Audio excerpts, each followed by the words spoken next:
Hello, everyone, and welcome to another episode of Magical Moment Storytime with Carnelian Moon. And I am so honored today because we have a little surprise. I will be reading with you today. So I'm Miss Debbie, and I will be sharing one of my son's favorite little books. And we all know about Cinderella, don't we? We all know the stories of Cinderella and what happens to Cinderella. But did you know there were over 300 Cinderella stories out there and over 300 books? I was in awe when I found out, and we decided to explore as many of them as possible. And we found out because of his teacher. So it was wonderful experiencing all those different Cinderella books. And I'll be sharing a few of them with you over the coming months. So today we have the Irish Cinderlad. I chose this one because it is a little boy in this story. Usually Cinderella is a girl.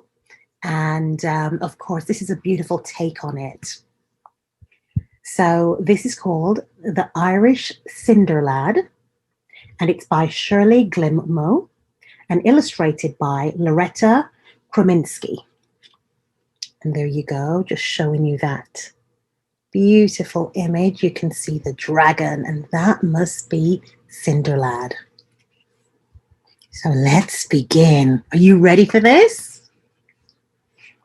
And it just shows you an illustration there of a lovely castle.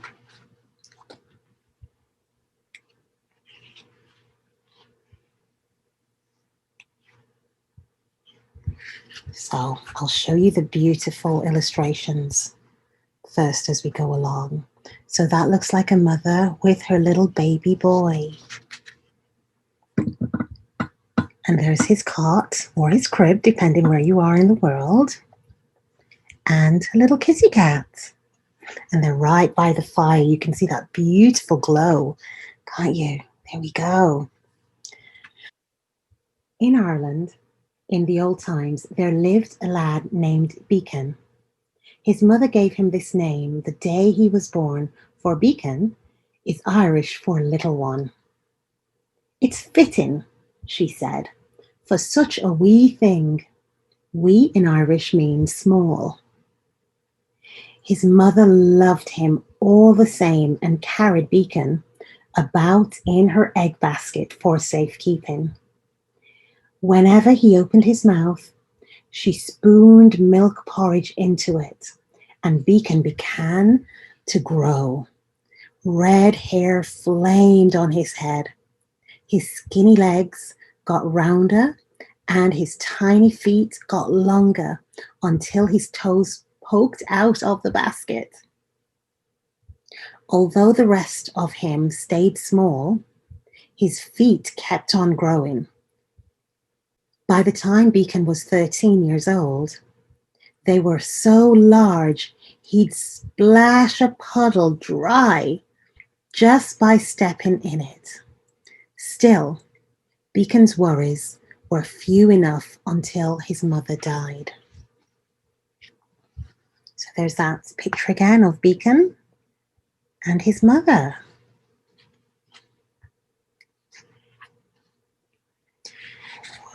I wonder what's happening next. Do you think this story will be like all the other Cinderella stories? I wonder. His father was a peddler and often away selling needles and pins and bringing back whatever was needed. To Beacon's astonishment, one evening he came home with a new wife and her 3 nearly grown daughters. Now, you've a mam again, and 3 big sisters besides, to watch out for you, his father explained. Watch they did. All 3 sisters spied on him, and if anything went amiss, they shrieked, Blame little Bigfoot, for that is what they called him. We'd be better off without the good-for-nothing boy, said their mother. At last, she told Beckon, your big feet are always in the way. It's time you went off to tend to the cows. Cows are fine for company, Beckon replied, but I've heard talk of a mean speckled bull. A kick from him can send a man sailing over the rainbow. Stop fretting, snapped the stepmother. Not even a cow could mistake you for a man. So here we go again. Here's the stepmother in the middle and the three stepsisters. And we even have a little goose at the bottom and a cow. Beautiful illustrations yet again. Oh, here we go, a sneak peek at what's to come. So, Beckon became a herd boy. Every day at sunup, he led his father's 3 cows up the hill to graze on purple clover. At sundown, he brought them home again. In between, he sat under an oak tree and kept a sharp eye out for the speckled bull. One misty morning, Beckon heard a bellow louder than a thunderclap.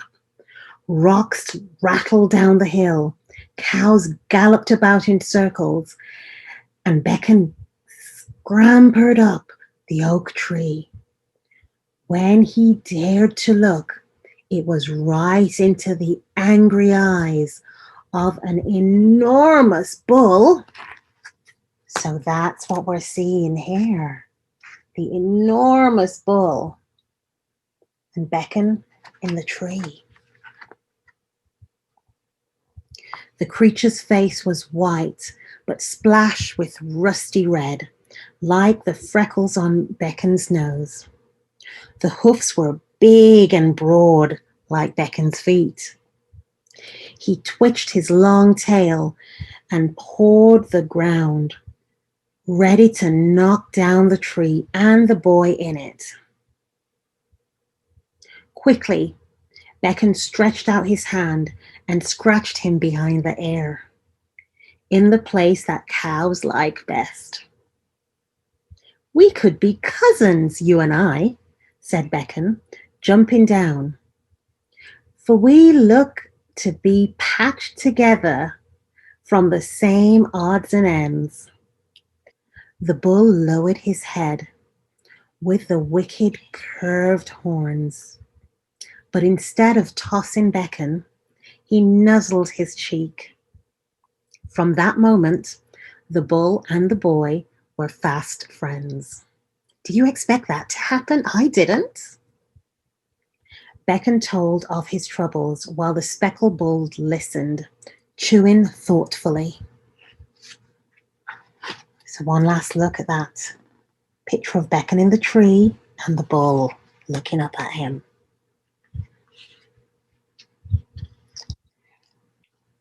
And look at what's happening here. This is what a beautiful friendship looks like between Beckon and the bull. The sisters tattle, said Beckon one day. The stepmother scolds. I'm fed only scraps and will only shrink down to nothing. So isn't that terrible? They only feed him scraps and they treat him really badly. Do you think that's a kind way to treat someone? How would you do things differently if you were one of the stepsisters? What would you do?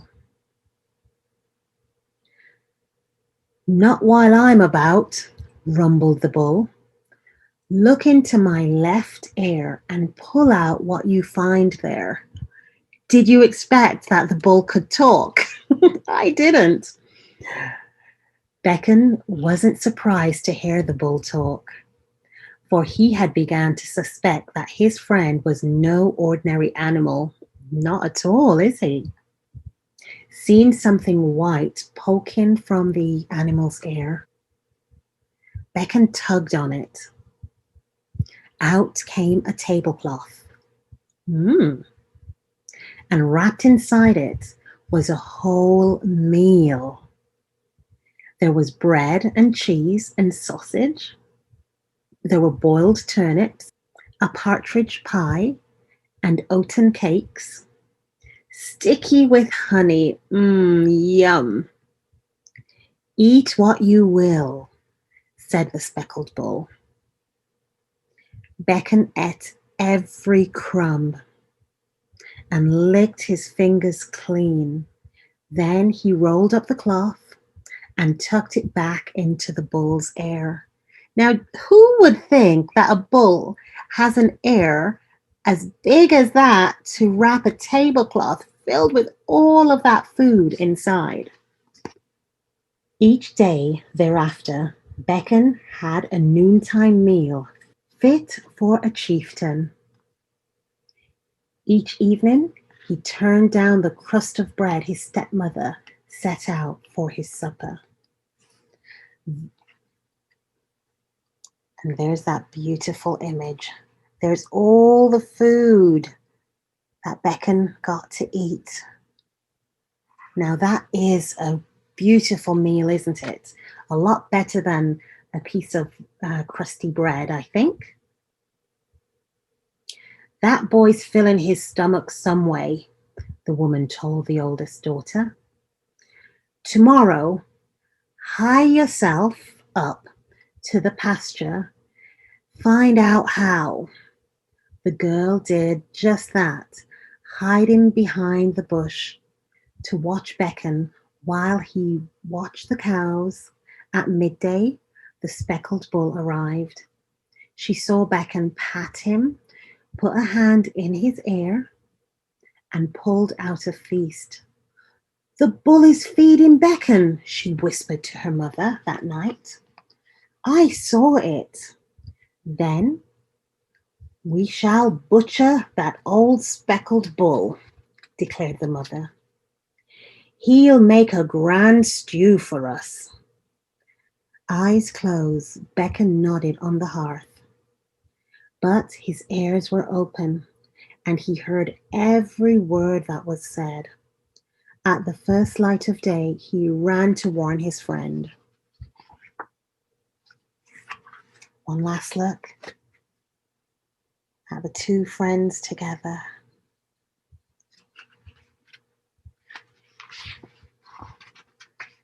That stepmother's not very nice, is she? Planning to, just because Beckon's getting fed by the bull, she's planning to kill the bull. Do you think that's a nice thing to do? I don't either. So let's have a look at the next page. So we've got this page where it's really dark. We work on the lighting for you. You can see the shadow of the bull coming through. There we go. So let's see what's coming next. The bull snorted. I'll not end in a soup pot. Get on my back, lad, and we'll soon be gone from here. With Beckon holding tight to his horns, the bull trotted up the hill, over the steep mountain, and through the wood of beech trees. In a meadow, many days from home, the bull stopped. Here we bid goodbye, he said, for it is here that the grey bull and I must fight. So this is a grey bull on this page, and this is Beckon's friend. No! Beckon threw his arms around the bull's neck. The grey bull shall kill me, for my fate has been foretold. When I am dead, you are to twist off my tail, Beckon stared at him in horror. Never! Wear my tail as a belt. Use it when you need my help the most. The bull nudged Beckon gently. Do as I say. Early the next morning, a bull, grey as the sky overhead, came charging through the trees. The two bulls locked horns and fought throughout the rainy day. When evening came, the grey bull had disappeared, and the speckled bull lay dead. That's very sad, isn't it? Beckon sat beside his friend all night. At dawn, remembering the bull's words, he cautiously twisted the tail. It spun around in a full circle and came off at once. Beckon wrapped the tail twice around his waist, and then, for the last time, reached into the animal's ear. He pulled out the tablecloth, now bare of food and fresh as new, and carefully covered the bull. Salan, he whispered, which is the Irish word for goodbye.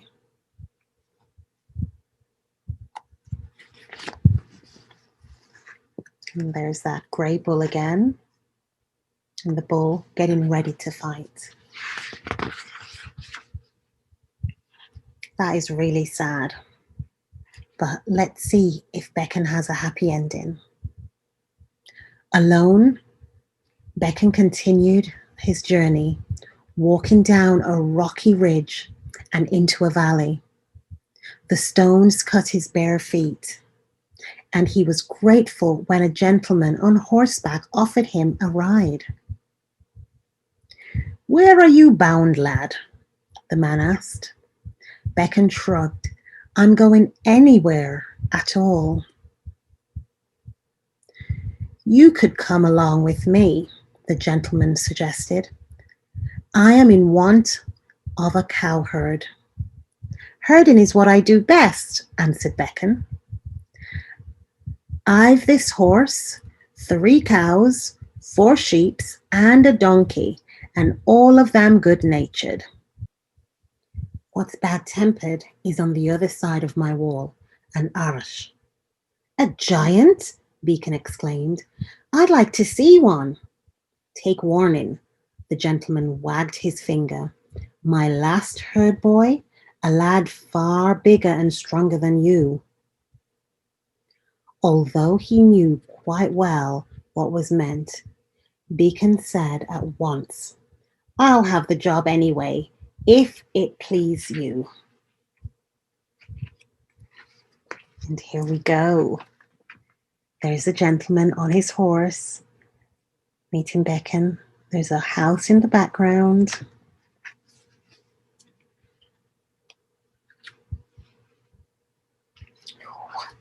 Let's show you a sneak peek again of what we'll be reading. So someone's spying on Beckon. Beckon became a herder again, sleeping in the cowshed by night and taking the horse, the cows, the sheep, and the donkey out to graze by day. When they had chomped and chewed up everything in the gentleman's field, Beckon climbed the stone wall to see what grew on the other side. Before him spread acres of grassy meadows and orchards of apple trees bowed with fruit. Beckon knocked stones from the wall until it was low enough for the animals to step over. Help yourselves, he told them. That Irish, the giant, has so much he won't mind sharing. Then Beckon climbed a tree to pick an apple for himself. Got you, a voice bellowed. So that must be the Irish. Just there. And Beckon in the field with all the animals. Beckon sitting eating one of those apples. A sword slashed through the tree, chomping limbs into kindling, sending Beckon tumbling to the ground. Hardly a bite on your bones. A huge and hideous giant poked Beckon with the sword. But a bite is better than nothing. Beckon's teeth began to chatter. The rest of him was too frightened to move.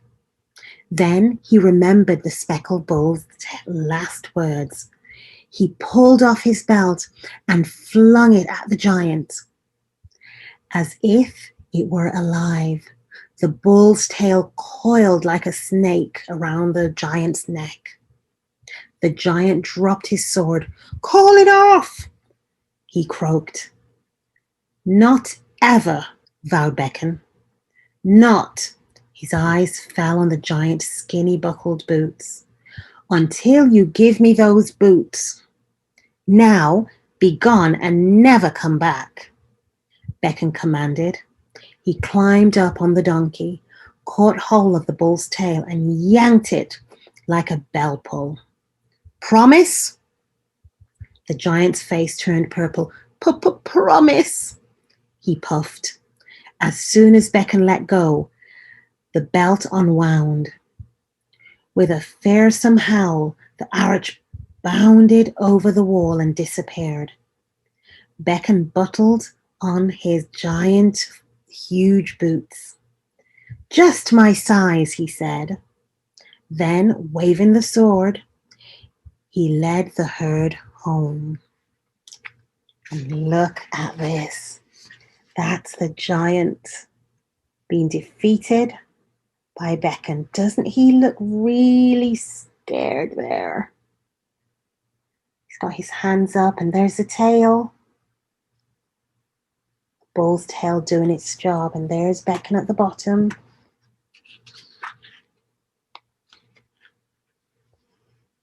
Sometime later, the gentleman told Beckon, "Stay home with the cows today. There's trouble coming to the town of Kinsale." "Trouble?" asked Beckon. "'Tis the day of the dragon."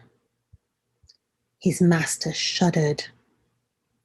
"Every 7 years, that wicked lizard rises from the ocean and swallows the fairest maiden in the land." "And what if she does not care for that?" Beckon asked. "Oh, she has no choice, for she'll be bound to the post. If she's not there, the dragon will blow the sea onto the land, wash away the village, and drown all the people." "That is trouble indeed," cried Beckon. "This year, the lass is Princess Finola, the king's own daughter." He squinted at Beckon. "Don't you be thinking of going. The crowd might crush one as small as you." Going was just what Beckon had in mind. While his master slept, Beckon put on the giant's boots and thrust the sword into his bull tail belt. Then he scrambled up on the donkey and rode off to Kinsale. And here he is, riding on the donkey. Look at those boots.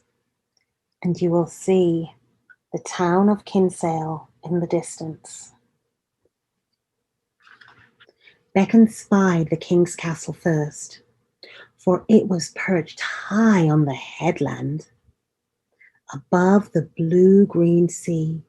As he trotted down the hillside into town, Beckon saw carts crowding the shores and a girl tied to a post at the water's edge. A band of gold circled her shiny black hair, and Beckon knew she was Princess Finola. The scene was strangely silent. Only the voice of the princess was heard over the splash of the waves. "Will no one help me?" she pleaded. People looked away from her. Some hung their heads, but none moved. "I shall," cried Beckon, sliding from the donkey. "Let me sharpen my sword on that dragon. I'll—" "Look behind you," the princess screamed. And here we go. Here's the princess. There's the castle in the background. She's tied to the post. And there's the villagers. And then there's Beckon with his sword ready to fight. Wonder what the dragon looks like. Oh, we get to see now. There's that dragon. And Beckon being very brave. What would you have done in this situation? Would you have helped as well? He's very brave, a brave little boy. And I know that you are also a brave little boy or girl as you listen. Beckon wheeled about. The sea was bubbling as if coming to a boil. And suddenly a monstrous dragon burst from the water. Flames flashed from its mouth, and its barbed tail churned the waves to a froth. Scales plaited its body like armor, and the nails on its toes were sharper than daggers. Beckon raised the giant's sword with trembling hands. "Beware, serpent!" he shouted, and the battle began. "Ooh!" moaned the crowd as the dragon almost caught Beckon in its claws.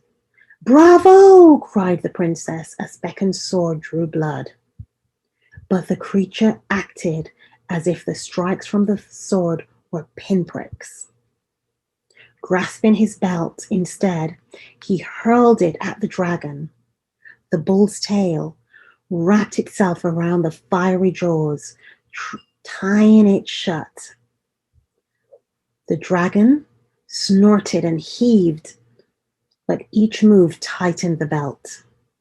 Soon only two thin streams of smoke curled from its nostrils.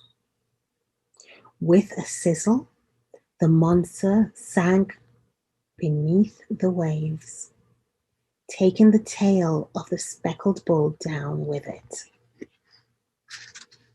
So here we go. There's Beckon, and look at the nostril and the smoke coming from the nostrils. There we go. Did you see the fire as well coming from his mouth?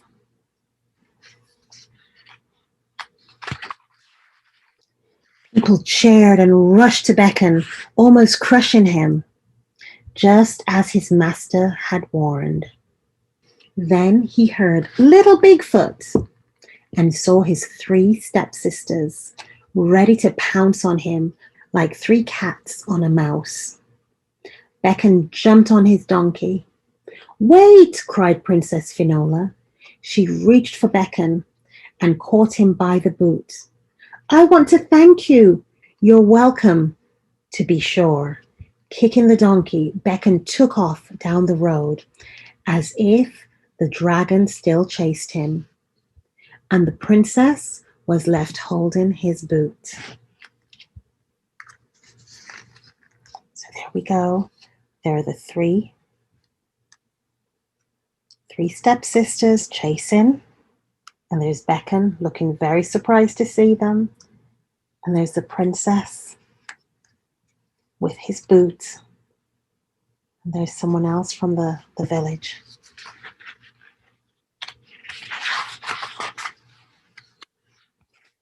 The next day, Beckon took his herd to pasture, just as always. But now he had only one boot. His bulltail belt was gone forever, and the tip of the giant's sword was bent like a fishhook. Beckon dug a hole and buried the sword under an apple tree. "That's the end of it all," he said. But it wasn't. Princess Finola still had the other boot, and she was determined to find the owner. Now, doesn't this sound like the Cinderella stories that you know and love so much? I'll marry the one whose foot fits this boot, and none other, she insisted. It was he, and he alone, who saved me from the dragon. The king sent a royal messenger to crisscross the country from sea to mountains with orders to find the owner of the boot. Many wished to wed the pretty dark-haired princess. Soldiers and sailors, fishermen and farmers, all tried on the shoe. Some stuffed the toe with sawdust, others used sheep's wool, and more than a few wore layer upon layer of thick knitted stockings. Still, the boot was too big for any of them. "'Tis giant size," they grumbled. And here they all are. There's someone trying the boot on, and you have someone from the palace. Everyone waiting to try the boot on. We've got a little boy on this side, just watching to see what will happen and who will wear the boot. We know the boot came from a giant, didn't we? So not many feet would fit. A year passed before the messenger arrived at the gentleman's house. When Beckon's master slipped on the boot, it slipped right off again. "Let the lad have a go at it," he said. "A cowherd," the messenger winked at the gentleman. But he handed the boot to Beckon. Why not? Of course the boot fit Beckon as snug as his own skin. He kicked up his heel, grinned at his master, and said to the astonished messenger, "I've the mate to it in the cowshed." Soon enough, Beckon was on his way to Kinsale again, wearing both boots, and astride the gentleman's fine horse. "How grand!" cried the princess when he arrived at the castle. "We're just the same height, sir, so I know we'll see eye to eye on everything." He grinned at her. "You can call me Beckon," he said, "for that's what my mother named me." "You shall be Prince Beckon," said Princess Finola. She hugged him, and the lad blushed as red as the hair on his head. And that is the end. And there they are, Beckon and Princess Finola. And isn't that a beautiful rose arch that they're standing by? And you know that they live happily ever after. And that is the end of this beautiful take on Cinderella. And it's the Irish Cinderlad. If you love that, please share below. Let us know what you think about the story. Let us know what you think about Magical Moments with Carnelian Moon. We'd love to find out from you. And if you enjoyed this, please subscribe. We look forward to sharing even more books, even more stories, and more authors with you very soon. So stay tuned until next time. Take care.